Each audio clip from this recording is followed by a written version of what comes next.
আপনারা কিন্তু চাইলেই এত সুন্দর তেলাপিয়া মাছের বারবিকিউটা চুলায় তৈরি করে নিতে পারবেন।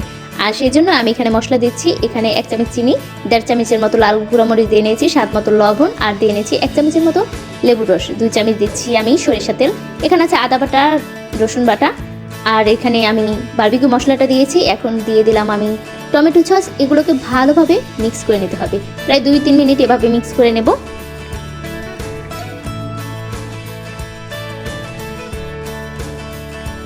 আমি আগে থেকেই কিন্তু তেলাপিয়া মাছটা কেটে ধুয়ে পরিষ্কার করে রেখেছিলাম। এখন এই মাছটার গায়ে এই মশলাগুলোকে ভালোভাবে দিতে হবে, উল্টে পাল্টে খুব সুন্দরভাবে দিয়ে নিচ্ছি। আমি কিন্তু এই মাছের কাটা অংশের ভিতরে হাত দিয়ে দিচ্ছি যাতে মশলাটা মাছের গায়ে যায়। এখন আমি প্রায় 20 মিনিটের মতো ম্যারিনেট করে নিয়েছি। দিয়ে দিচ্ছি তাওয়ার ভিতরে সরিষা তেল। এখন আমি মাছটাকে দিয়ে নিলাম।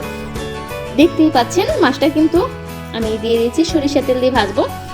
আর খুবই অল্প আছে, সামান্য চুলার আঁচটা সামান্য রেখে আপনারা কিন্তু উল্টে পাল্টে তারপর মাছটাকে ভেজে নেবেন। দেখেন আমি কিন্তু উল্টে পাল্টে মাছটাকে সুন্দর করে আস্তে আস্তে করে ভেজে নিয়েছি, অনেক সুন্দর।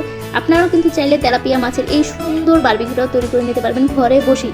চাইলে যে কোনো মাছ দিয়ে কিন্তু এত সুন্দর বারবিকিউ করা সম্ভব। তাহলে আজই পুরো ভিডিওটি দেখুন এবং শুরু করে দেন। খেতে কিন্তু পুরো দোকানের বারবিকিউর মতোই লাগতেছিল।